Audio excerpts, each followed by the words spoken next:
Aux funérailles de ma fille, j'ai reçu un message d'un numéro inconnu. Je suis vivante, ce n'est pas moi dans le cercueil. J'ai répondu, qui es-tu? Je ne peux pas le dire, il t'observe, ne fais pas confiance à mon père, s'il te plaît maman. Alors, j'ai découvert toute la vérité. Avant de commencer, dis-moi en commentaire, depuis quelle ville m'écoutes-tu? J'aimerais savoir jusqu'où cette histoire est arrivée. Personne n'est préparé à enterrer sa fille, encore moins à recevoir un message dès en plein enterrement. Louisanna avait 42 ans et le cœur complètement brisé. Dans ses mains, le mouchoir qu'elle avait tricoté avec Camilla un après-midi d'hiver tremblait autant que ses lèvres. Le vent semblait se moquer de la douleur, emportant les fleurs du cimetière comme s'il s'agissait de souvenirs, comme si rien n'avait d'importance. Devant elle, un cercueil fermé. Personne n'avait voulu l'ouvrir. Personne n'avait eu le courage de voir ce que le feu avait laissé. Camilla avait 17 ans.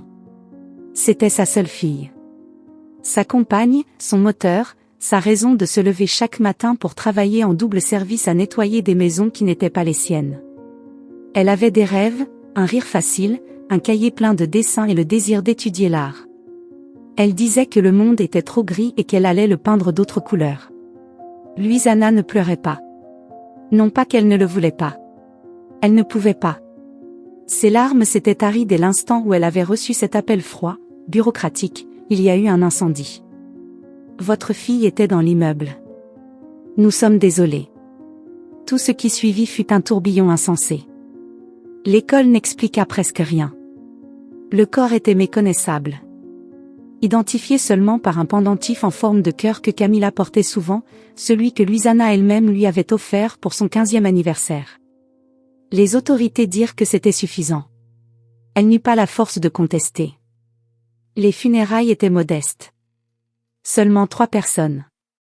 Son amie Mireia, qui ne lâchait pas sa main. Le prêtre de l'école, avec des paroles creuses.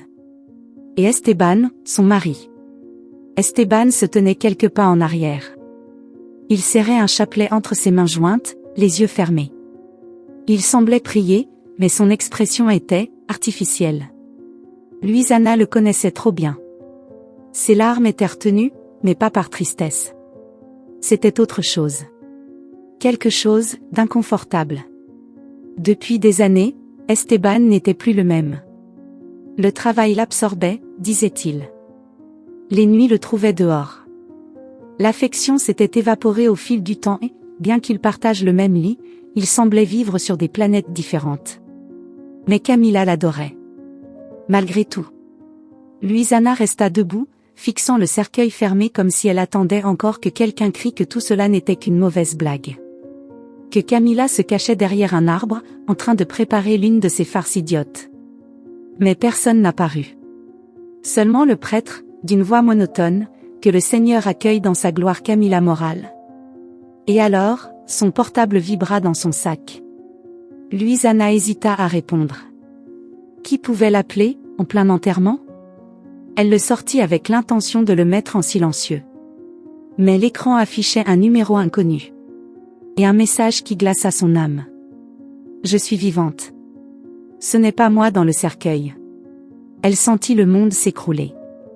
Le téléphone faillit lui tomber des mains. Elle lut le message 1, 2, 3 fois.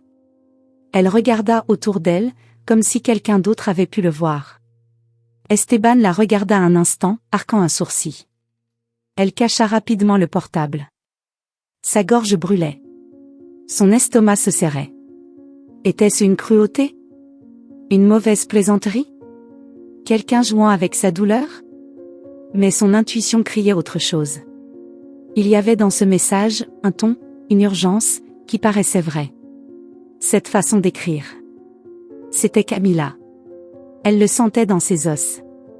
Elle inspira profondément, tremblante, et écrivit avec des doigts presque engourdis. Qui es-tu? La réponse arriva presque aussitôt. Je ne peux pas le dire. Il t'observe. Ne fais pas confiance à papa. S'il te plaît, maman. Louisanna sentit ses jambes céder. Elle s'appuya sur la rambarde de fer du cimetière. Elle manquait d'air. Elle regarda Esteban.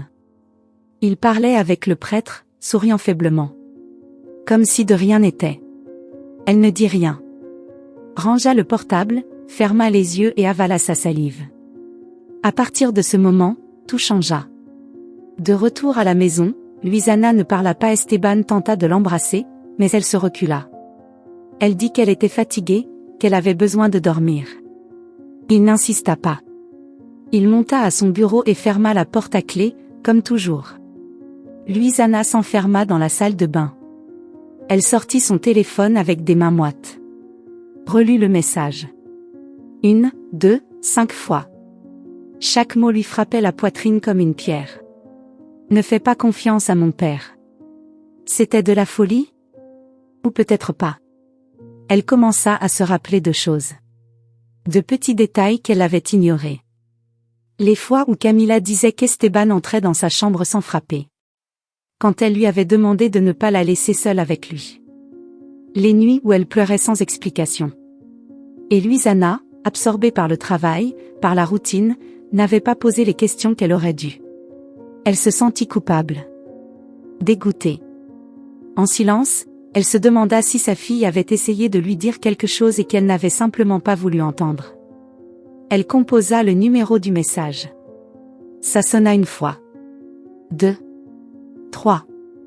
Mais personne ne répondit. Elle écrivit de nouveau. Où es-tu? Tu vas bien? Aucune réponse. Cette nuit-là, elle ne dormit pas assise sur le sol de la cuisine, le téléphone à la main, elle attendit des heures entières que le portable vibre à nouveau. Mais il ne sonna plus. À 6 heures du matin, Esteban descendit, la chemise déboutonnée, les cheveux en bataille. Tu n'as pas dormi? Demanda-t-il en se servant du café. Luisana le regarda en silence. Ses mains tremblaient, mais elle essaya de rester ferme. Je n'y arrivais pas. Trop de bruit dans ma tête. C'est normal. Ça ne passe pas facilement. Il but une gorgée de café et la regarda du coin de l'œil. Tu te sens bien? Oui, mentit-elle. Parce qu'hier je t'ai vu, je ne sais pas bizarre. Il s'est passé quelque chose au cimetière? Luisana serra les poings sous la table. C'était juste trop pour moi. C'est fini. Bon, si tu as besoin de parler, je suis là, dit-il en lui touchant la main. Elle la retira lentement. Merci. Mais je préfère être seule pour l'instant. Il acquiesça. Sourit. Mais ce n'était pas un vrai sourire. C'était ce faux sourire, en latex, qu'il avait appris à porter ces dernières années. Quand il franchit la porte, soi-disant en route pour le travail, Luisana le suivit du regard. Elle attendit 10 minutes. Puis se changea et partit en direction du commissariat. Elle voulait en savoir plus. Le rapport de l'incendie, les détails qui n'avaient pas été dits aux funérailles. Elle arriva à l'accueil et expliqua qu'elle était la mère de la victime. Elle demanda à voir le dossier. Mais l'agent de service la regarda froidement. Madame, cette affaire est déjà classée. Ça a été déclaré accident. L'école a présenté les documents, l'assurance a été traitée, et le corps a été identifié. Puis-je voir l'acte d'identification? Demanda-t-elle d'une voix tremblante. Pas sans ordre du juge. C'est ma fille, insista-t-elle. L'agent haussa les épaules. Je suis désolée. Elle sortit de là le cœur serré. Elle s'assit sur un banc. Appela Mireia, son amie. J'ai besoin que tu me crois, même si ça semble fou. Elle lui raconta tout. Les messages. Les doutes. Le pendentif. Mireia l'écouta sans l'interrompre. Tu crois que Camila est vivante? Demanda-t-elle. Je ne sais pas. Mais quelque chose ne colle pas. Quelque chose de très grave. Et Esteban? Luisana hésita. Puis répondit. J'ai peur que ce soit lui. Cette nuit-là, elle fouilla la chambre de Camila. Tout était resté pareil. Son lit fait, ses dessins accrochés au mur, son sac sur la chaise. Mais quelque chose la troubla. Le journal de Camila n'était plus là. Elle chercha partout. Rien. Alors elle se souvint. Camila avait l'habitude de cacher des choses à l'arrière de l'armoire, sous une planche lâche. Luisana s'agenouilla, retira la planche avec précaution, et là, c'était là. Un cahier à couverture noire. L'écriture de Camilla, ferme et ronde. Elle commença à lire. Les premières pages parlaient de choses normales. Amis, examens, chansons. Mais au fur et à mesure qu'elle avançait, le ton changeait. Aujourd'hui, papa est encore entré sans frapper. Il m'a posé des questions bizarres. Il m'a dit que je devais faire attention à ce que je disais. Il y a quelque chose dans ses yeux qui me fait peur. Je ne sais pas si je dois en parler à maman. Elle est fatiguée. Je ne veux pas l'inquiéter. Louisanna sentit un nœud se former dans sa poitrine. Elle continua à lire. Des dessins d'yeux, des phrases comme « personne ne m'écoute » et « personne ne me croira ». Une des dernières pages disait « Si quelque chose m'arrive, ce n'est pas un accident ». Louisanna éclata en sanglots. Elle s'assit par terre, serrant le journal contre elle. Son corps tremblait comme une feuille. La porte d'entrée s'ouvrit. C'était Esteban. « Où es-tu » cria-t-il depuis le couloir. Louisanna s'essuya le visage. Elle referma le cahier. Le cacha à nouveau. Ici, répondit-elle d'une voix ferme. Esteban apparut dans l'encadrement de la porte. Je t'ai apporté quelque chose à dîner. Elle le regarda avec un mélange de peur et de colère. Je n'ai pas faim. Tu dois manger. Et toi, pourquoi es-tu si calme ? Il fronça les sourcils. Pardon ? Ça ne te fait pas mal, ce qui s'est passé ? Esteban s'approcha d'elle. Bien sûr que ça me fait mal. Pourquoi demandes-tu ça ? Louisanna baissa les yeux. Rien. Il la serra dans ses bras. Elle resta immobile. Le parfum d'Esteban, qui lui semblait familier auparavant, lui donnait maintenant la nausée. Cette nuit-là, elle dormit avec le journal sous l'oreiller. Et le téléphone à la main. En attendant un autre message. En attendant un signe. Mais le silence fut total. Et, au fond, l'écho d'une vérité trop dangereuse pour être dite à haute voix commençait à gratter à la porte. Parce que le corps dans ce cercueil, ce n'était peut-être pas Camilla. Le lendemain matin, Louisanna se réveilla en sursaut, comme si un courant électrique avait secoué sa poitrine. Elle n'avait dormi que 2 heures, si l'on pouvait appeler sommeil ce mélange de pensées, de soupirs étouffés et de cauchemars mal dessinés. Sa respiration était agitée. Sur l'oreiller, le journal de Camilla était froissé, ouvert exactement à la page où sa fille avait écrit d'une encre tremblante. « Si quelque chose m'arrive, ce n'est pas un accident. » Elle regarda le couloir. Silence. La porte de la chambre d'Esteban était fermée.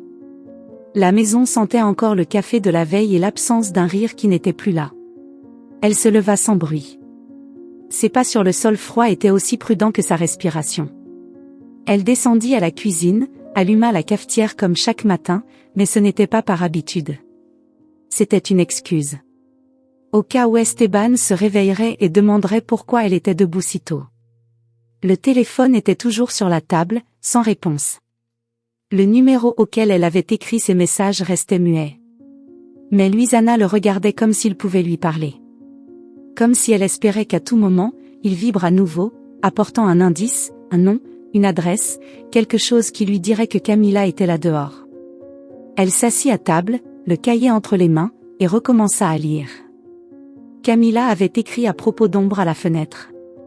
Sur le fait qu'elle avait l'impression que quelqu'un l'espionnait depuis la voiture que son père garait habituellement au coin de la rue. Elle disait que chaque fois qu'elle sortait avec ses amis, Esteban l'appelait. Pas pour savoir comment elle allait, mais pour savoir exactement avec qui, où, à quelle heure. Chaque détail. Chaque mouvement. Sur l'une des pages, Camilla avait dessiné de grands yeux disproportionnés, et en dessous une phrase, « Ce ne sont pas des rêves. On me surveille. » Louisanna frissonna. Quelque chose en elle ne pouvait plus se taire. Le soupçon grandissait comme une mauvaise herbe, désordonnée et toxique. Et le pire n'était pas le doute, c'était la possibilité de tout découvrir trop tard. En milieu de matinée, Esteban descendit les escaliers, bien habillé, avec une chemise blanche et la montre en or qu'il ne portait que lorsqu'il avait des réunions importantes. Il se servit un café sans la regarder, comme si de rien n'était. Louise-Anna l'observait attentivement. C'était son mari, le père de sa fille, l'homme avec qui elle partageait sa vie depuis plus de 20 ans, et pourtant, il y avait quelque chose dans son regard qui semblait étranger, comme s'il n'habitait plus le même foyer, comme s'il portait un masque qu'il ne savait pas enlever. « Je dois sortir. Je rentrerai tard, dit Esteban en boutonnant sa veste. Réunion ? Oui, un dîner avec des investisseurs. Quelque chose pour le travail. Louise-Anna acquiesça. Elle ne posa pas d'autres questions. Il semblait soulagé de cela. Lorsque la porte se referma derrière lui, Louise-Anna se leva comme poussée par une force qu'elle ne comprenait pas. Elle prit son sac, rangea le journal et marcha jusqu'au bureau d'assurance du centre-ville. Elle avait une adresse notée depuis la dernière fois qu'elle avait tenté de souscrire une assurance santé pour Camilla. Le service était lent. La salle d'attente était pleine. Mais elle ne pouvait pas partir. Quelque chose dans sa poitrine lui disait que c'était l'endroit où elle commencerait à trouver des réponses. Lorsqu'on l'appela enfin, une jeune femme au visage aimable la reçut. Louise-Anna respira profondément et demanda d'une voix contrôlée. « J'ai besoin de savoir si ma fille avait une assurance vie. » Camilla Moral. Elle avait 17 ans. La jeune femme tapa sur le clavier quelques secondes. Puis leva les yeux. « Oui, ici figure une assurance. Souscrite par Monsieur Esteban Moral. Il y a un peu plus d'un mois. » Louise-Anna resta figée. De quel montant s'agit-il ? La police était de 500 000 $. La jeune femme le dit comme s'il s'agissait d'un simple chiffre. Louise-Anna sentit le sol se dérober sous ses pieds. Puis-je en obtenir une copie ? Je suis désolée. Seul le souscripteur peut accéder à ces informations complètes. Louise-Anna remercia, bien que sa voix paraisse lointaine, comme si elle parlait depuis un autre lieu. Elle sortit de la légende tremblante. L'air dans la rue semblait plus lourd. Son mari avait souscrit une assurance d'1 million au nom de sa fille, exactement un mois avant sa mort. Ou sa disparition. Elle ne savait plus quel mot était correct. Elle rentra chez elle à pied. Elle ne voulait pas réfléchir. Elle ne pouvait pas. Mais son esprit ne la laissait pas en paix. Si Camilla est vraiment vivante, qui était alors la fille qu'ils ont enterrée ? La question résonnait comme un tambour dans son crâne. Elle entra de nouveau dans la chambre de Camilla. Il n'y avait pas de lumière. Tout était pareil. Mais maintenant chaque objet avait une nouvelle signification. La peluche sur le lit, les livres sur l'étagère, le tiroir avec des crayons de couleur. Rien ne semblait innocent. Elle ouvrit l'armoire. Examina chaque vêtement. Poche. Bourrelet. Elle ne voulait laisser passer aucun détail. Elle trouva une boîte en bois, recouverte de papier ancien, cachée derrière des couvertures. À l'intérieur, il y avait des dessins. Beaucoup. Certains datés. D'autres non signés. Mais l'un attira immédiatement son attention. C'était un dessin au charbon.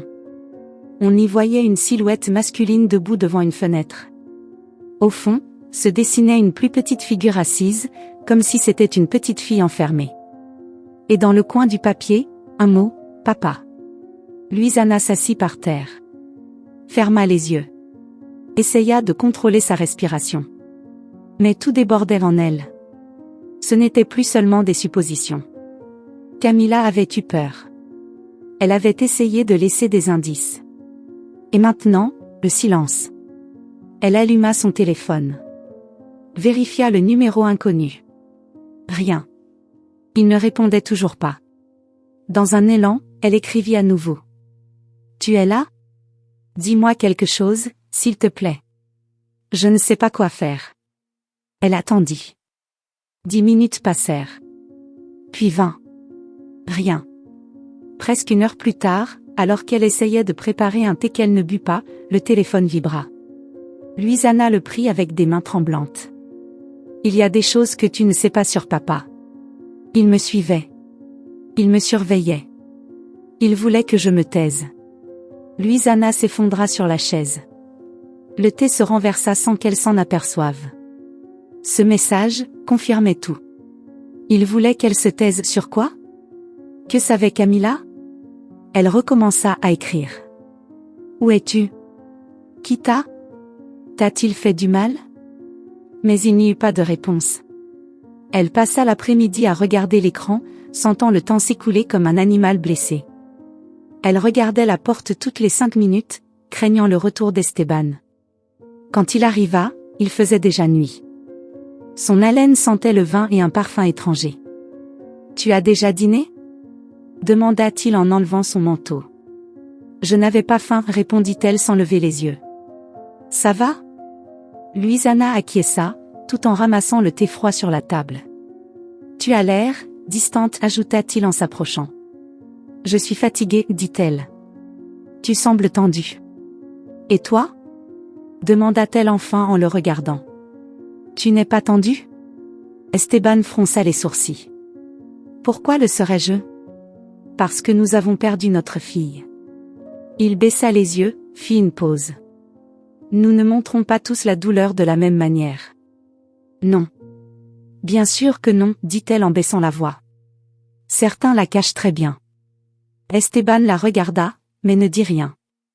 Il se tourna et alla directement sous la douche. Luisana respira profondément. Elle savait qu'elle ne pouvait pas encore l'affronter. Pas sans preuve. Pas sans savoir ce qui se passait réellement. Cette nuit-là, alors qu'Esteban dormait, Luisana alla au garage. Elle chercha parmi ses papiers, ses tiroirs, ses vieilles valises. Elle trouva des dossiers de travail, des reçus, des contrats. Mais elle trouva aussi une boîte verrouillée. Elle réussit à l'ouvrir avec un outil. À l'intérieur, elle trouva des documents imprimés. Parmi eux, des copies de l'assurance vie de Camila. Contrat signé. Signature falsifiée. Luisana serra les dents. Elle trouva aussi une carte avec le logo d'une clinique privée. Au verso, écrit à la main, vendredi 17h, consultation privée. Salle 2. Que faisait Esteban en allant dans une clinique sans rien lui dire? Elle prit une photo du papier et le rangea. Elle retourna dans la chambre. Elle se glissa dans le lit. Esteban dormait profondément. Luisana le regarda en silence pendant plusieurs minutes. Ce n'était pas un inconnu. C'était quelqu'un qu'elle avait aimé. Qui lui avait promis une vie ensemble. Qui avait élevé Camila avec elle. À quel moment tout avait-il été corrompu? Le lendemain, elle alla à la clinique. Elle dit qu'elle venait pour un contrôle. Elle attendit. Dans le couloir, elle vit le médecin sortir de la salle 2. Elle le reconnut grâce à la photo sur le site web de la clinique. Elle s'approcha. « Excusez-moi. Vous suivez Monsieur Esteban Moral ?» Le médecin la regarda avec méfiance. « Je suis désolé. Je ne peux pas parler de mes patients. » Luisana le regarda dans les yeux. « Je suis sa femme. Et ma fille est morte il y a une semaine. » Le médecin hésita. Puis dit. « Je ne savais pas. Pourquoi le suiviez-vous? » Il venait pour un suivi psychiatrique.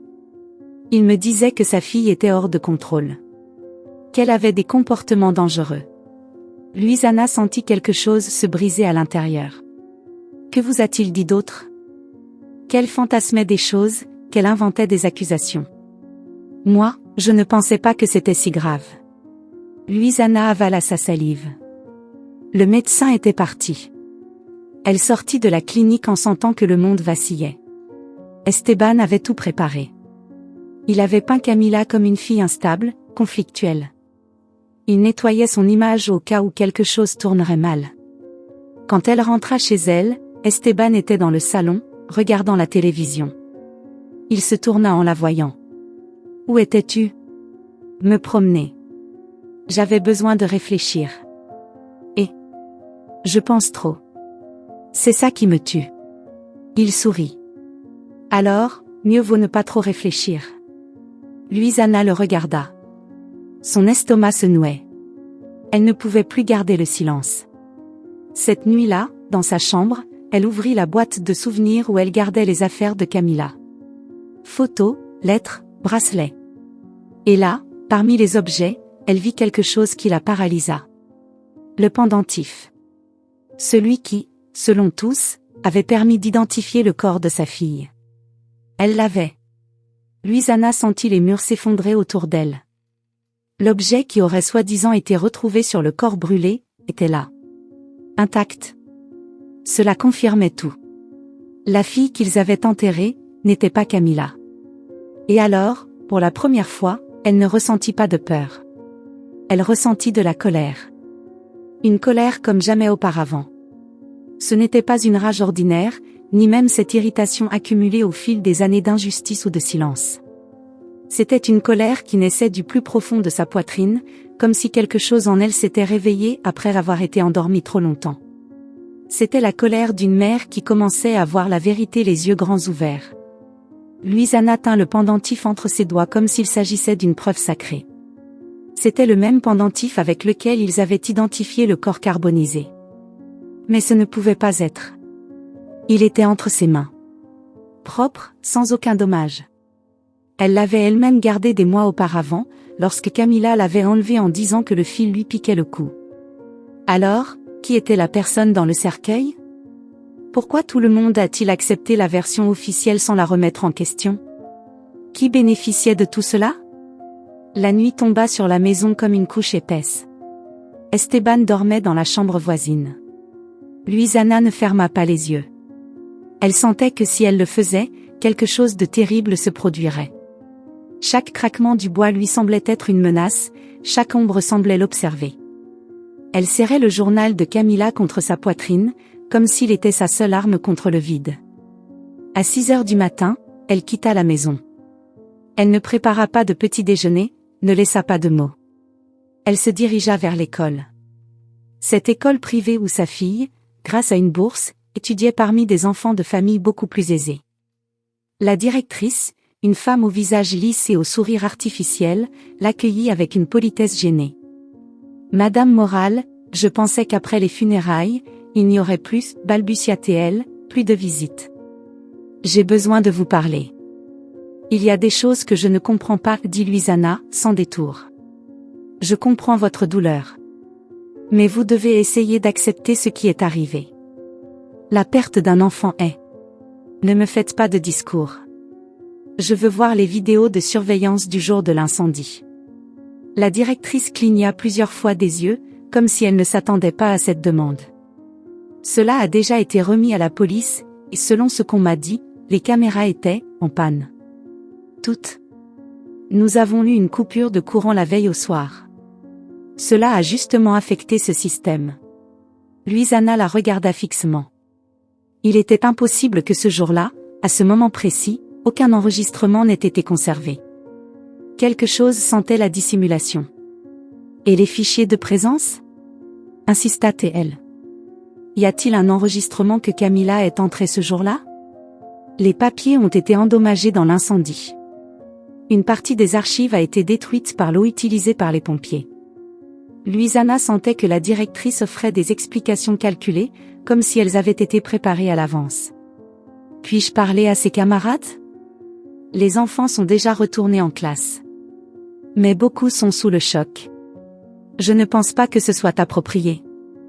Avez-vous une idée de ce qui est approprié pour une mère qui ne sait pas si elle a enterré sa fille ou une autre fille?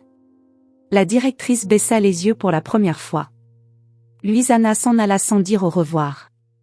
L'école, avec ses murs blancs et propres, cachait quelque chose. Elle en était sûre. Personne n'était intéressé à connaître la vérité. Tout le monde semblait désireux que l'histoire se termine et soit oubliée. Comme si quelqu'un, quelque part, faisait pression pour que tout se termine en silence. En rentrant, elle sentit que quelqu'un la suivait. Elle ne regarda pas immédiatement. Elle accéléra le pas, tourna dans une rue latérale. Puis dans une autre. Ses pas résonnaient sur l'asphalte humide. Son cœur battait fort. Elle s'arrêta près d'un magasin fermé et regarda derrière elle. Rien. Mais ce n'était pas de la paranoïa. Elle le sentait. Elle le savait. Elle continua à marcher. Au coin d'une boulangerie, elle vit de nouveau une silhouette. Un homme à capuche, debout, faisant semblant de regarder son téléphone. Dès qu'elle le regarda, il se retourna et disparut parmi la foule. Louisanna ne dit rien. Elle nota simplement mentalement, elle n'était plus seule dans cette recherche. Ce soir-là, À la maison, elle décida de parler à Esteban. « J'ai besoin que tu me dises quelque chose, dit-elle pendant le dîner. »« Dis. Quand as-tu souscrit l'assurance vie de Camila ?» Esteban posa ses couverts. « Quoi ? Ne me mens pas. Pourquoi poses-tu cette question ? » Parce que je suis allé chez l'assureur. C'est toi qui as signé. Il y a un mois. Pourquoi ? Esteban se tendit. Il inspira profondément. Tu fouilles dans mes affaires ? Je cherche des réponses. Pourquoi Camila avait une assurance de 500 000 $ et je ne le savais pas ? Parce que je ne fais pas confiance que tu saches rester calme. Explosa-t-il en frappant la table. Tu perds la tête, Luisana. Non. Je commence juste à m'en servir. C'était une assurance normale. Pour nous protéger. Camila prenait les transports, dans la rue, dans une ville dangereuse. C'était logique. Alors pourquoi as-tu falsifié sa signature ? Esteban ne répondit pas. Pourquoi as-tu menti ? Tu es perturbé, dit-il en se levant. Ça t'a dépassé. Ton esprit n'est pas en ordre.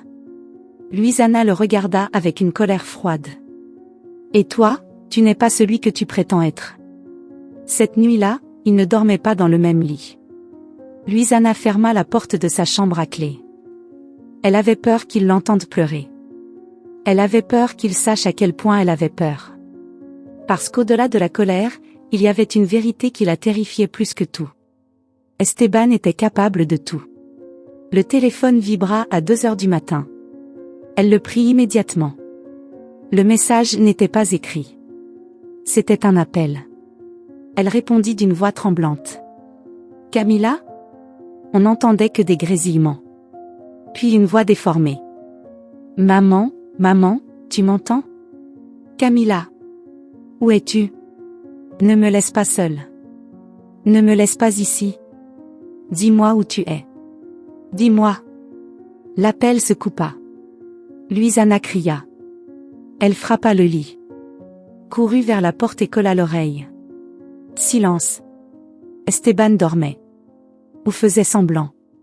Cette voix, c'était la sienne. Elle la reconnaîtrait parmi mille. Camila était vivante. Elle était prisonnière. Quelque part. Et elle, devait la retrouver. 2 jours plus tard, sur une place proche, Luisana se rendit à une marche pour la justice. Elle avait entendu dire que d'autres mères protestaient pour des cas similaires. Là, elle rencontra Elena.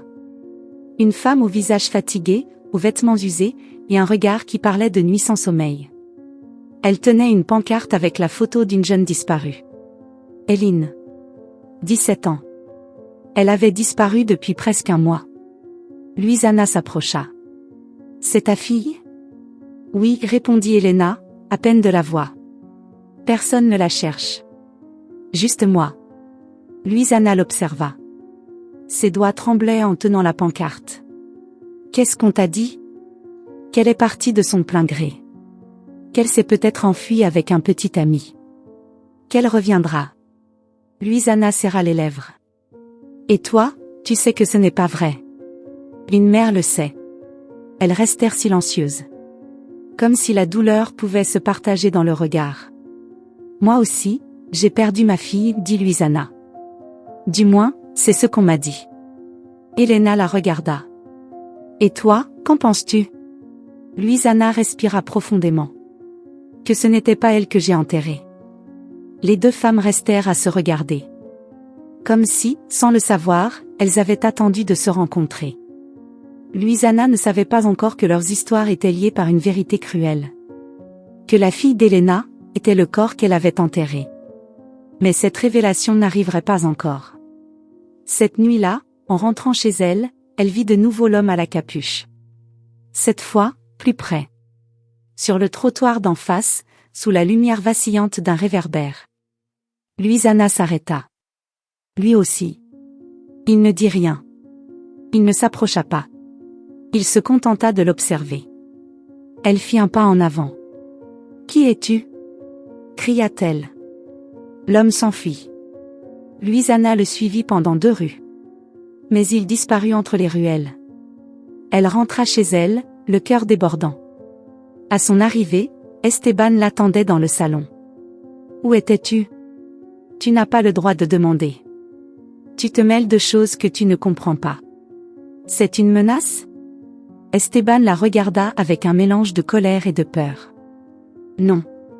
C'est un conseil. » Luisana fit un pas vers lui. « Si tu m'as fait quelque chose, si tu as fait quelque chose à Camila, je vais le découvrir. » Esteban ne répondit pas. Il partit au bureau. Ferma la porte. Luisana resta debout, seule, avec le journal à la main et la certitude que l'obscurité dans sa maison était plus dense qu'elle ne l'avait imaginé. Et depuis cette obscurité, les échos commençaient à parler. Luisana ne ferma pas l'œil de la nuit. La maison était dans un silence complet, mais elle sentait que les murs respiraient. Comme s'ils savaient. Comme s'ils portaient les secrets accumulés pendant des années.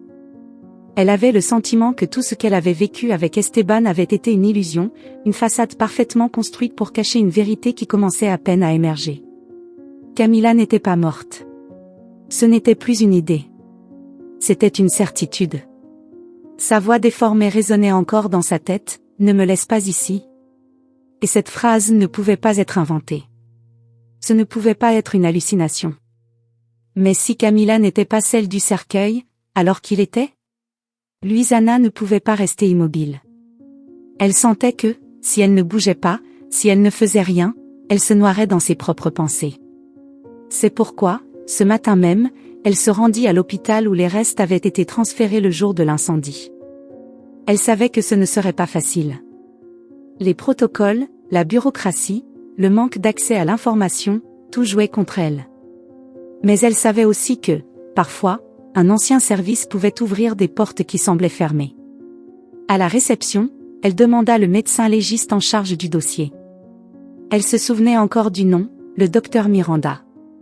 Mais lorsqu'elle demanda après lui, la réponse fut immédiate, il ne travaillait plus là.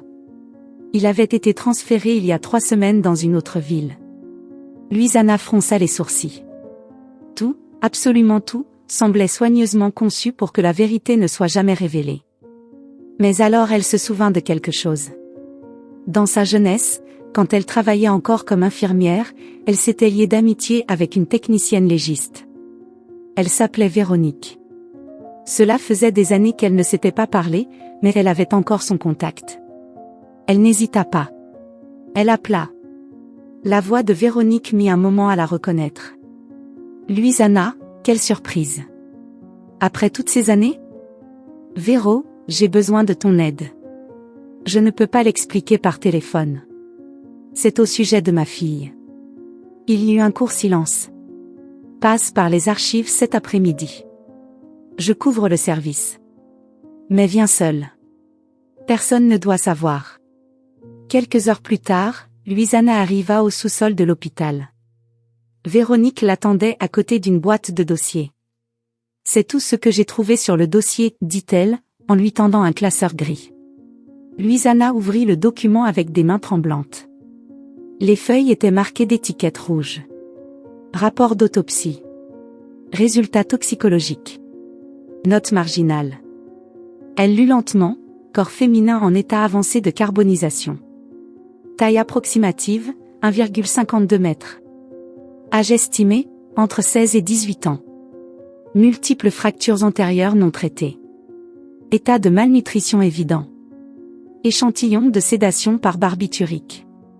Preuve de violence physique antérieure au décès. Luisana sentit son estomac se nouer. Ceci, ce n'est pas Camila, dit-elle, la voix brisée.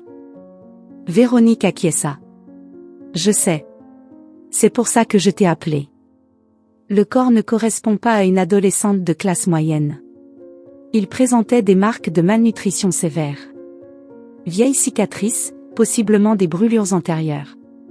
Personne avec des ressources ne permettrait qu'une fille vive dans ces conditions. Luisana ferma les yeux. Alors, qui est-ce ? Véronique resta silencieuse. Je n'ai pas cette information. L'identification a été faite grâce à un pendentif qui, enfin, tu sais. Luisana sortit le pendentif de sa poche et le montra. Il est resté chez moi tout ce temps. Cela confirme que le cadavre n'était pas ma fille. Véronique pâlit. Alors pourquoi? Parce que quelqu'un a échangé le corps. Parce que quelqu'un l'a fait disparaître et en a mis un autre à sa place. Véronique la regarda avec peur.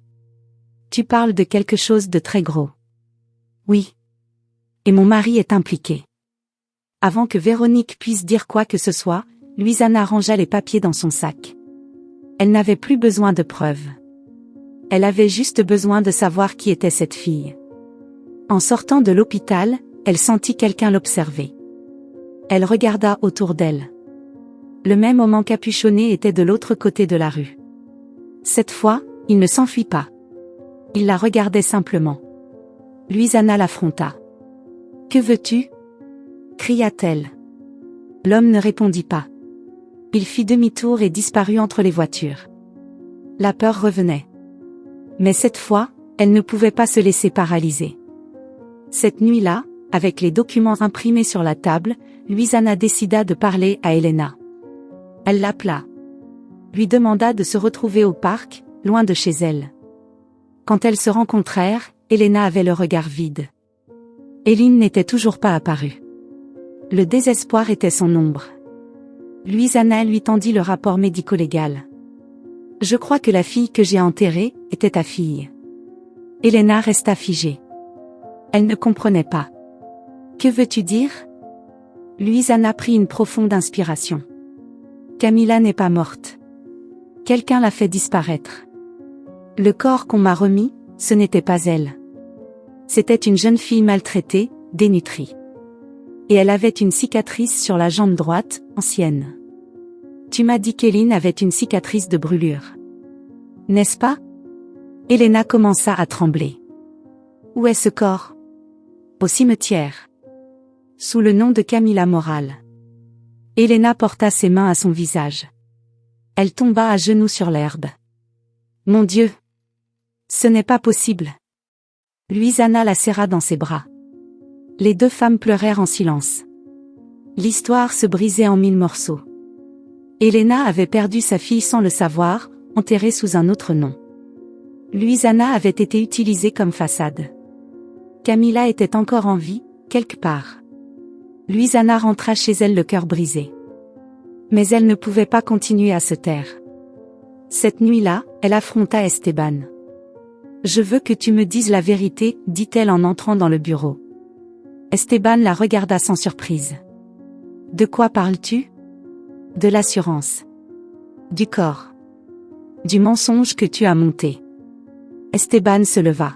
« Tu m'espionnes ? Je te démasque. » Il s'approcha. Son regard changea. Il ne faisait plus semblant. « Que crois-tu savoir ? Que Camilla n'est pas morte. Que tu as mis un autre corps à sa place. Que tu as tout organisé. » Esteban leva la main.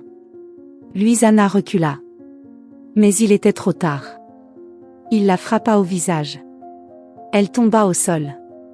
Sa tête heurta la table. « Ne continue pas à fouiller là où tu ne devrais pas, dit-il, les dents serrées. » Louisanna essaya de se relever. Le sang coulait sur son sourcil. « Tu ne me feras pas taire. » Bien sûr que si, répondit Esteban en verrouillant la porte. Il la enferma dans la chambre. Elle frappa. Elle cria. Personne ne répondit. Les heures passèrent. Elle ne savait pas s'il était à la maison. Elle craignait qu'il revienne. Qu'il fasse pire.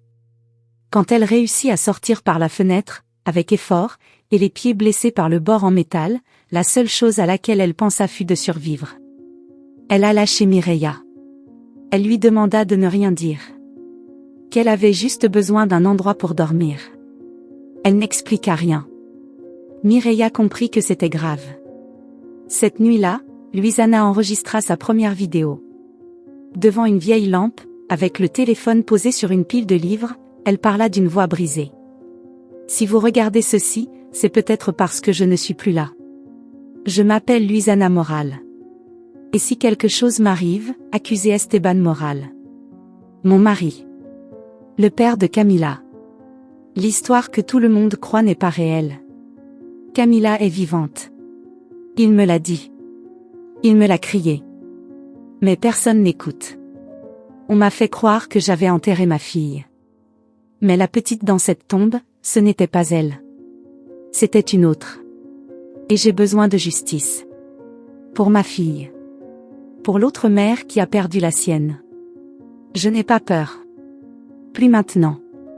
Qu'on me fasse taire s'ils veulent. Mais je ne resterai pas les bras croisés. Elle garda la vidéo. La téléchargea sur un nuage sécurisé. Envoya le lien à Mireia avec un message, seulement si je disparais. Elle s'allongea sur le canapé. Son cœur lui faisait plus mal que son corps. Il n'y avait plus de retour en arrière. Elle avait franchi la ligne. Et la vérité commençait à tout brûler. Luisana ne retourna pas chez elle. L'idée de remettre les pieds dans cet endroit, sachant qu'Esteban était prêt à la enfermer et la frapper pour la faire taire, la révoltait profondément. Elle se sentait trahie non seulement comme épouse, mais comme mère. Car tout indiquait qu'il savait où était Camila. Ou pire, qu'il avait été activement impliqué dans sa disparition. Elle resta chez Mireia pendant 3 jours, organisant tout ce qu'elle avait collecté. Le journal, les copies du rapport médico-légal, les photos du pendentif, la vidéo enregistrée. Elle savait qu'Esteban ne resterait pas les bras croisés. Qu'il pourrait venir la chercher ou inventer une histoire pour la discréditer. Chaque pas devait donc être exact, chaque mouvement planifié.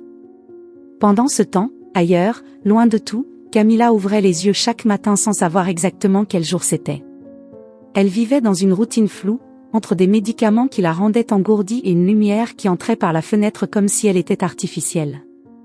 La chambre était propre, les murs blancs, les draps propres. Tout était contrôlé. Froid. Sans âme. Un homme qui disait être médecin lui rendait visite tous les jours.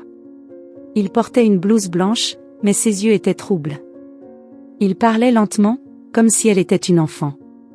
Il lui disait qu'elle était malade, qu'elle avait des épisodes graves de confusion et d'hallucination, que sa mère était morte dans un incendie et que son père s'était sacrifié entièrement pour l'emmener dans cet endroit où elle pourrait se rétablir. « Tu dois te reposer », Camila répétait-il à chaque fois qu'elle posait une question. « Ne pense pas à ce que tu ne peux pas comprendre. Tu es ici parce que c'est le mieux pour toi. » Camila hochait la tête. Non pas parce qu'elle croyait en lui, mais parce qu'elle n'avait pas la force de se battre. Mais les souvenirs commençaient à s'infiltrer dans les fissures de son esprit. Des images incohérentes, des sons, des cris. Une porte qui se refermait violemment. Un flacon de pilule. Une voix qui disait « Ce ne sera que pour un moment, après tout passera ». L'image d'une autre fille en train de pleurer. Son visage n'était pas clair, mais la peur dans ses yeux l'était. Une explosion. Du feu. Et l'odeur. Cette odeur de chair brûlée qui s'enfonçait dans son nez comme un poignard invisible. Camila se serrait contre ses genoux et pleurait en silence. Parce que quelque chose en elle lui disait que rien de ce qu'on lui racontait n'était vrai. Qu'elle n'était pas malade. Que quelqu'un avait fait tout cela pour cacher quelque chose. Chez Mireia, Luisana passait des appels. Elle visita l'endroit où travaillait Esteban, cherchant des informations, mais l'on lui dit qu'il avait démissionné. Il n'avait même pas récupéré ses affaires. Elle essaya aussi de retracer le numéro d'où Camila avait reçu les messages, mais c'était impossible. C'était une ligne prépayée, sans enregistrement. Comme si celui qui l'utilisait savait exactement comment ne laisser aucune trace. C'est Elena qui lui donna l'indice le plus important. « Mon mari est mort il y a des années », lui dit-elle. Mais avant, il travaillait comme agent de sécurité dans des propriétés privées à la périphérie de la ville. Je me souviens qu'il m'a raconté une fois que ces maisons appartenaient à des gens très riches, des gens puissants. L'une d'elles a été vendue récemment. Il m'a dit que personne n'entrait ni ne sortait sans autorisation. Seulement des voitures sombres. Sans plaque. Luisana sentit son cœur s'accélérer. Penses-tu qu'elle pourrait être là? C'est possible. Éline me disait souvent que dans cette zone, des filles disparaissaient. Personne n'en parlait, bien sûr. Mais c'était une rumeur parmi les jeunes filles du quartier. Luisana chercha sur Internet. Elle trouva le nom de la propriété. Puis elle obtint une adresse. Elle était à 2 heures de la ville.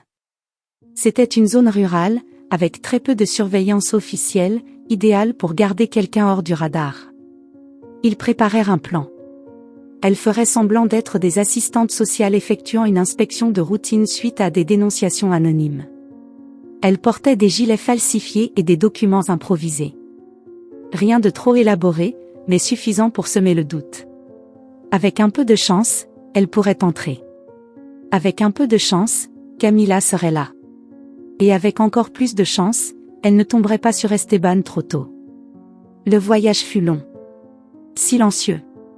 Elena conduisait tandis que Luisana passait mentalement en revue chaque mot à dire, chaque geste à contrôler. À leur arrivée, le lieu était plus grand qu'elle ne l'avait imaginé. Une vaste propriété, entourée de grands arbres et de caméras visibles à chaque coin. L'entrée était fermée par un portail en fer. Elles sonnèrent. Un homme sortit d'une guérite. « Que voulez-vous ? » « Nous sommes de la direction du bien-être social, » dit Luisana en montrant le document. « Nous avons reçu une dénonciation anonyme concernant une mineure internée illégalement. Nous venons inspecter. » L'homme hésita. « Il n'y a pas de mineur ici. » « Alors cela ne pose pas de problème si nous effectuons l'inspection. » Il resta silencieux, puis fit un appel sur sa radio. 5 minutes passèrent, qui semblèrent éternelles. Enfin, le portail s'ouvrit. « Vous pouvez entrer. Mais seulement dans l'aile médicale. Et vous ne pouvez pas prendre de photos. » Luisana et Elena se regardèrent. Elles entrèrent. L'endroit était encore plus sinistre à l'intérieur. Les murs du couloir étaient propres, mais l'air sentait le désinfectant ancien, comme s'ils essayaient de masquer d'autres odeurs. Elles passèrent 2 portes avant d'arriver dans une salle avec plusieurs chambres fermées. Une infirmière jeune et distante leur indiqua qu'elle ne pouvait observer que depuis la porte, sans entrer dans les chambres. Luisana avança lentement. Elle observa une par une. Jusqu'à ce que, dans la 3e chambre, elle la vit. Camilla était assise sur le lit. Elle regardait vers le bas, les mains croisées sur ses genoux. Les cheveux plus longs, le visage plus pâle, mais c'était elle. C'était sa fille. Luisana frappa à la porte. « Camilla. C'est moi. Maman. » Camilla leva les yeux. Elle est restée paralysée. Puis elle s'est levée, lentement. Elle fit un pas vers elle. Luisana tendit les bras. Camilla hésita. « Maman ?» dit-elle d'une voix faible. « Oui, mon amour. Je suis là. Je suis là. Non, tu es morte. Non, ma chérie. Je suis vivante. Et je t'ai cherché. » Camilla s'approcha de la porte. Luisana posa ses mains sur le verre. « Maman, on m'a dit que tu étais partie, que tu n'existais plus. » Luisana pleurait. Des mensonges. Tout ce qu'on t'a dit était un mensonge. Elena repoussa l'infirmière qui essayait de les arrêter. Elles entrèrent dans la chambre. Luisana serra Camilla dans ses bras de toutes ses forces. Le corps de sa fille tremblait comme une feuille. « Tu es vivante, tu es vivante. » Camilla s'accrocha à elle, mais restait confuse. Elle regardait autour d'elle, comme si elle n'arrivait pas à y croire. « Je ne comprends rien. On me donnait des pilules. On me disait de ne pas réfléchir. Que tu étais morte. Que personne ne me cherchait. Plus maintenant, ma vie. Plus maintenant. » Elena surveillait la porte. Soudain, on entendit des pas rapides. Quelqu'un cria. Et alors ils les virent. Esteban apparut dans le couloir, accompagné de 2 hommes. Son visage était déformé, comme s'il ne s'attendait pas à les trouver là. « Que fais-tu ici ?» cria-t-il, furieux. Luisana se plaça entre lui et Camilla. « Ne t'approche pas. Je t'ai dit de ne pas t'en mêler. Elle est ma fille. C'est toi qui l'as enfermée. C'est toi qui l'as droguée. Monstre !» Esteban sortit une arme. Camilla cria. Elena se jeta sur lui. Elles luttèrent.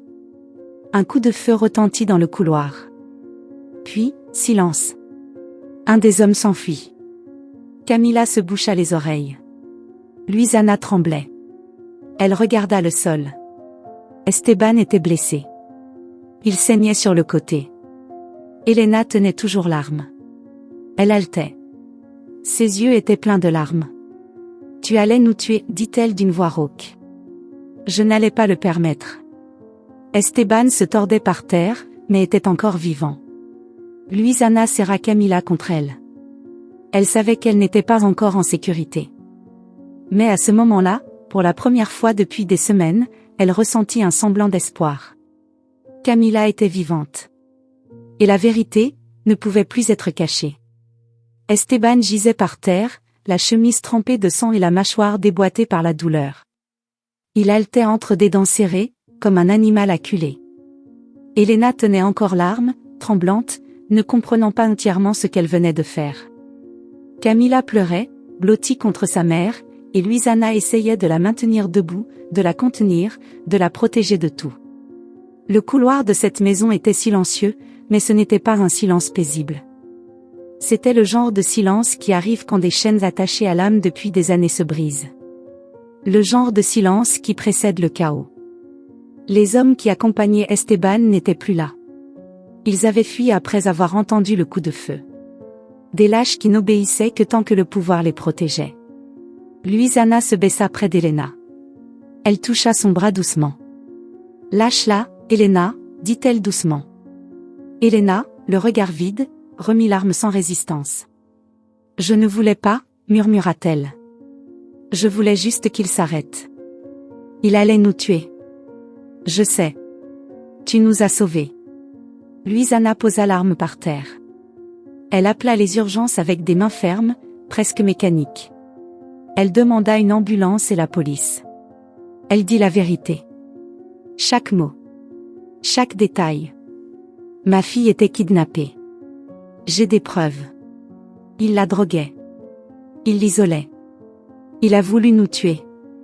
Et son organisation va au-delà de ça. Lorsque les agents sont arrivés, le domaine s'est rempli de lumière et de voix. Le chaos était désormais officiel. Esteban a été placé sur une civière, inconscient. Son visage était couvert de sueur. L'un des ambulanciers a tenté de retenir Luisana pour l'interroger, mais un policier de rang supérieur l'en a empêché. Laissez-la. Elle coopère. Ce n'est pas la criminelle ici. Camila a été transférée dans un autre véhicule, accompagnée de sa mère. Elle ne parlait pas. Elle se contentait de regarder par la fenêtre, comme si elle était encore prisonnière de la pièce où elle avait été retenue. Luisana lui caressait les cheveux, sans rien dire. Les mots étaient inutiles face à tant de destruction. Au commissariat, Luisana a été interrogée pendant plus de 4 heures. Elena aussi. Les deux ont raconté l'histoire complète, depuis l'incendie jusqu'au coup de feu. Elles ont montré les documents, les vidéos, le journal de Camila. Tout. Les agents étaient stupéfaits. Personne n'imaginait le niveau de corruption caché derrière un homme comme Esteban. Homme d'affaires prospère, philanthrope, mari exemplaire, ce n'était qu'une façade. Ce qui se cachait derrière était un réseau. Un réseau qui avait grandi en silence. Le lendemain, la police est entrée dans le domaine avec un mandat judiciaire. Ils ont découvert d'autres pièces cachées, de fausses ordonnances médicales, des registres portant les noms de jeunes disparus, des contrats signés avec des compagnies d'assurance étrangères. Esteban ne travaillait pas seul. Il y avait d'autres personnes. Des gens puissants. Avec des accès. Les médias ont repris l'information en quelques heures. Une mère avait démasqué un réseau opérant à l'intérieur de sa propre maison.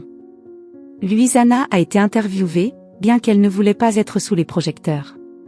Elle voulait juste être entendue. « Je ne suis pas courageuse », a-t-elle dit à la caméra. « Je suis juste une mère qui a refusé d'enterrer un mensonge. » Son témoignage est devenu viral. Il est rapidement parvenu à d'autres familles. Des femmes qui avaient également perdu leur fille sans explication. Certaines ont commencé à sortir de l'ombre. L'affaire Camila a révélé des années de dissimulation, de corruption et d'abandon. Esteban a survécu au coup de feu, mais pas indemne.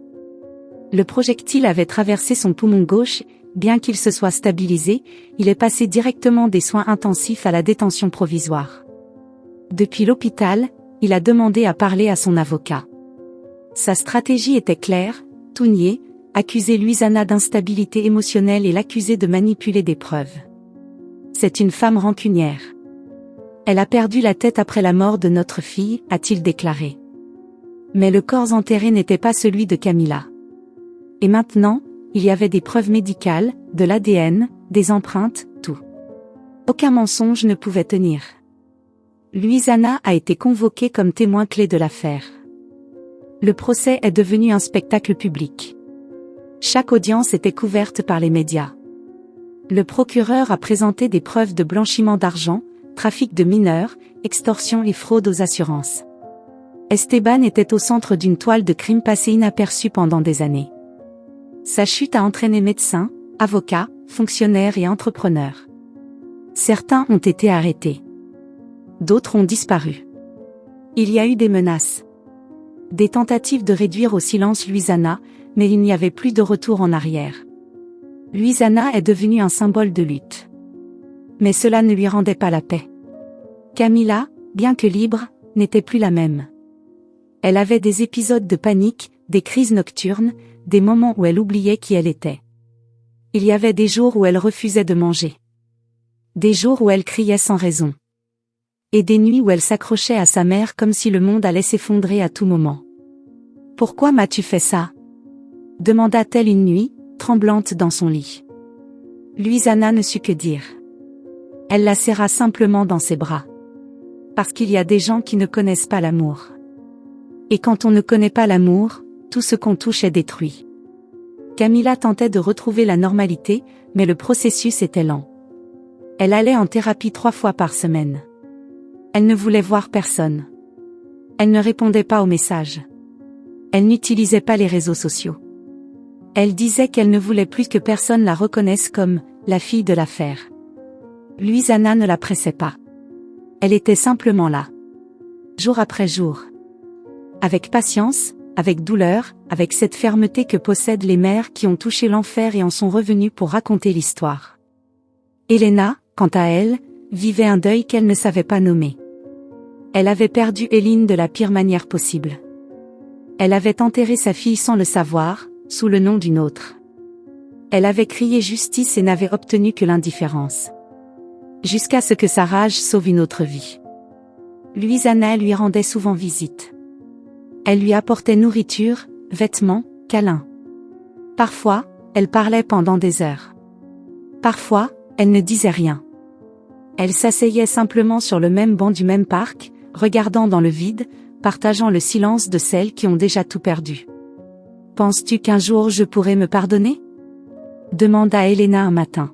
« Pourquoi devrais-tu te pardonner ?» répondit Louisanna. « Parce que je n'étais pas avec elle. Parce que quand elle avait le plus besoin de moi, je n'étais pas là. » Louisanna lui prit la main. Aucune mère n'est prête à lutter contre un système pourri. Et toi, tu as combattu. Jusqu'au bout. Elena baissa les yeux. Les larmes coulaient silencieusement sur ses joues. Louisanna savait qu'aucune justice ne serait suffisante. Esteban était en prison. Les preuves étaient accablantes. Mais le mal était déjà fait.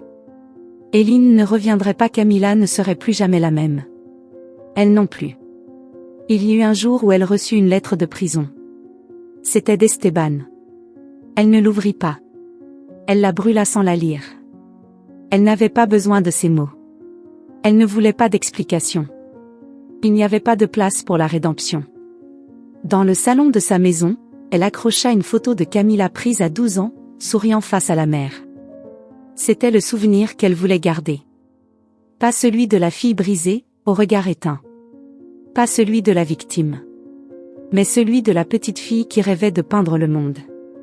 Et un après-midi, alors qu'elle rangeait ensemble quelques cartons, Camilla trouva les vieux pinceaux. Elle hésita au début.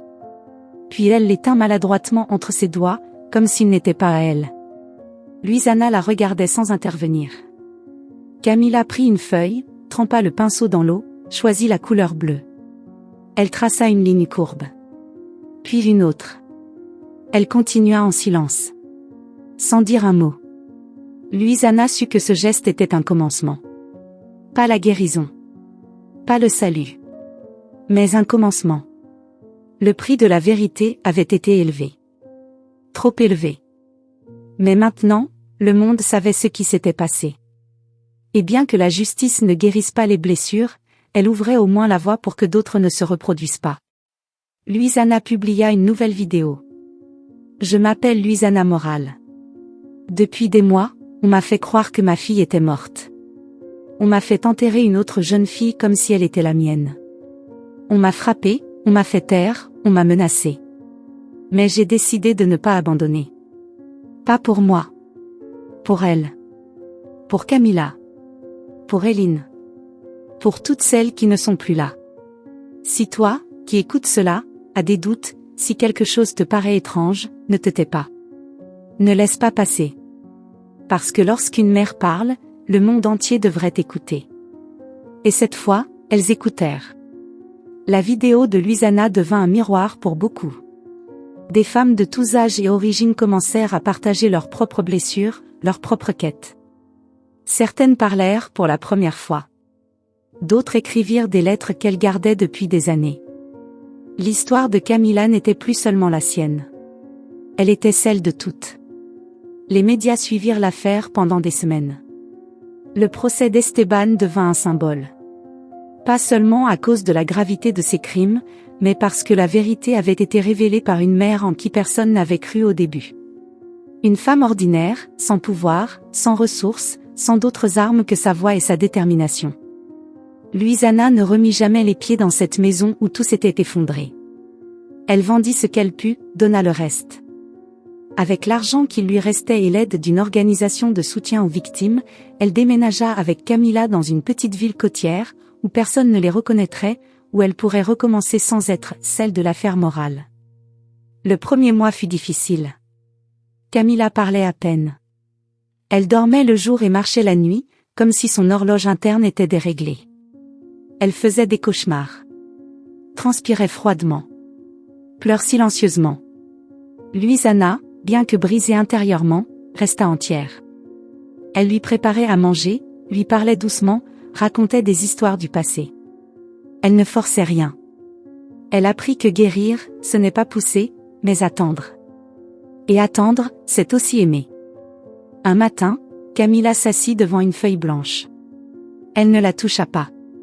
Elle l'observa pendant des heures. Le lendemain, elle retourna au même endroit. Cette fois, elle prit un pinceau. Le trempa dans le noir. Dessina une ligne. Puis une autre. Elle ne parlait pas en peignant, mais Louisanna savait que chaque trait était un vomi de douleur, transformé en autre chose. Avec le temps, ces tableaux devinrent plus intenses. Certains étaient sombres, remplis de silhouettes enfermées, de visages sans yeux. D'autres étaient plus doux, comme si une faible lumière commençait à filtrer à travers les ombres. Louisanna les accrochait au mur, avec fierté. Camilla les détestait au début. Elle disait qu'ils étaient trop personnels. Puis elle comprit qu'ils étaient nécessaires. Elle commença à en vendre quelques-uns sur Internet. Tout l'argent était donné. Elle disait qu'elle ne voulait rien garder venant de la douleur. Louisanna commença aussi à écrire. Pas des articles. Pas des livres. Des lettres. Elle les envoyait dans des prisons, des hôpitaux, des foyers. Elle les signait comme « une mère qui n'a pas abandonné ». Dans chaque lettre, elle racontait ce qu'elle avait vécu, mais sans morbide curiosité, ni colère. Elle le faisait avec honnêteté. Parce que si son histoire pouvait empêcher une autre femme de se taire, alors cela en valait la peine. Elena, de son côté, ne retourna pas travailler dans le nettoyage. Elle commença à se réunir avec d'autres mères du quartier. Beaucoup avaient perdu leurs filles. Certaines les cherchèrent encore. Avec l'aide d'une ONG, elle fonda un groupe qu'elle baptisèrent du nom de sa fille, Fondation Eileen. Leur devise était simple et directe, aucune ne disparaît sans que nous le sachions. Louisanna allait parfois à ces réunions. Elle parlait peu. Écoutait beaucoup. Elle devenait témoin de la douleur d'autrui sans se mettre en avant. Elle apprit que le silence est une arme qui ne sert qu'aux coupables. Et que parler, même si ça fait mal, libère. Esteban fut condamné à 38 ans de prison. Le tribunal n'eut aucune pitié. La liste des crimes était longue, brutale, méticuleuse. Falsification de documents, enlèvement aggravé, tentative d'homicide, abus sur mineurs, conspiration, blanchiment d'argent. Le verdict fut salué. Mais Louisanna ne célébra pas. Elle n'assista pas au procès final. Elle ne voulut pas voir son visage. Elle dit qu'elle n'avait pas besoin de justice dans les tribunaux, que la seule justice qui comptait pour elle était de récupérer sa fille. Un après-midi, Camilla demanda en arrosant de nouvelles plantes sur la terrasse du petit appartement. « Tu as cru en moi depuis le début ?» Louisanna la regarda avec douceur. « Je ne sais pas. Mais je t'ai senti. Et ça a été plus fort que tout doute. » Camilla sourit. C'était un petit sourire, fragile, comme une fleur poussant entre les ruines. Mais c'était un vrai sourire. De ceux que l'on ressent dans la poitrine. Elles commencèrent à marcher ensemble sur la plage chaque matin. Camilla portait une casquette et des lunettes noires. Pas pour se cacher. Pour se protéger. Elle marchait en silence, écoutant seulement le bruit de la mer. Parfois, elle s'asseyait pour regarder les enfants jouer. Louisanna les regardait avec nostalgie. Camilla, avec une sorte de distance invisible. Un jour, une petite fille s'est approchée avec une fleur à la main. « C'est pour toi, dit-elle à Camilla. » Camilla la prit, déconcertée. « Pourquoi ? » « Parce que tu avais l'air triste. Et ma grand-mère dit que les personnes tristes ont besoin de fleurs. » Camilla se pencha et lui donna un baiser sur le front. « Merci. » La petite fille retourna en courant auprès de sa famille. Camilla pressa la fleur contre sa poitrine. « Il y a des choses que je ne comprends pas encore, maman. Tu n'as pas besoin de tout comprendre. Tu dois juste continuer. » « Toi, tu as continué ?» Louisanna soupira. « Pas complètement. Mais j'apprends. » Camilla lui donna la fleur. Louisanna la rangea dans son sac. Elle savait que c'était un symbole. Petit, oui. Mais immense en même temps. Les mois passèrent. Le pays changea. L'affaire fut utilisée comme exemple lors de congrès, de débats et de campagnes. Une loi de protection des victimes de violences institutionnelles fut adoptée. De nouveaux protocoles furent créés. Des dizaines de disparitions antérieures furent enquêtées. Toutes n'ont pas été résolues. Toutes n'ont pas eu de fins heureuses. Mais au moins, elles n'étaient plus couvertes par l'indifférence. Louisanna enregistra à nouveau une autre vidéo. 8 mois se sont écoulés depuis que ma fille a été sauvée. 8 mois depuis que j'ai affronté l'homme avec qui j'ai dormi pendant 20 ans. Je ne suis pas une héroïne. J'étais juste une mère qui a refusé d'enterrer un mensonge. Cette histoire ne parle pas de moi. Elle parle de toutes. De celles qui crient. De celles qui se taisent. De celles qui ne reviennent jamais. J'ai parlé. Parce que la vérité brûle.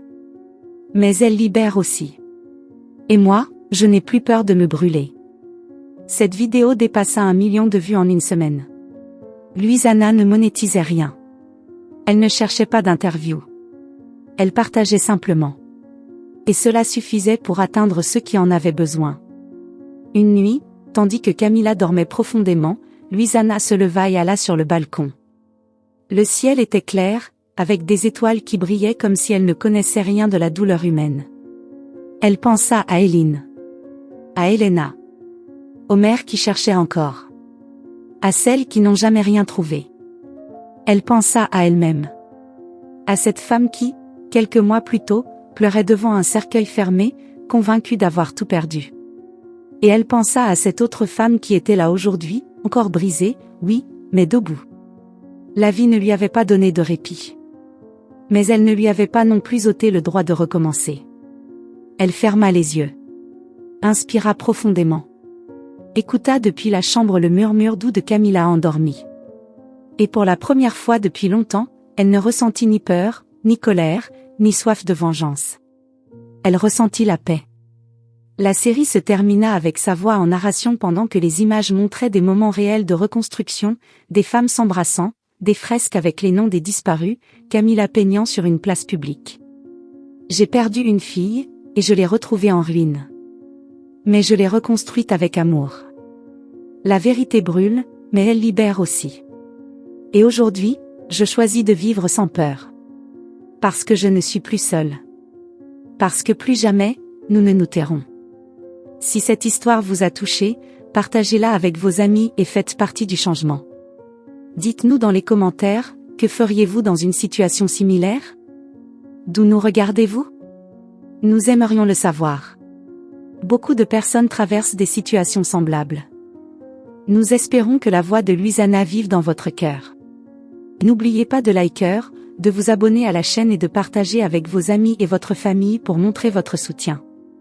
Cela nous motive à continuer à partager des récits émouvants tous les jours. Ne manquez pas la prochaine histoire surprenante qui est sur le point d'apparaître à l'écran. Cliquez sur les liens qui apparaissent maintenant, nous avons une sélection exclusive d'histoires captivantes et de divertissements garantis spécialement pour vous. À bientôt dans la prochaine vidéo. Une accolade.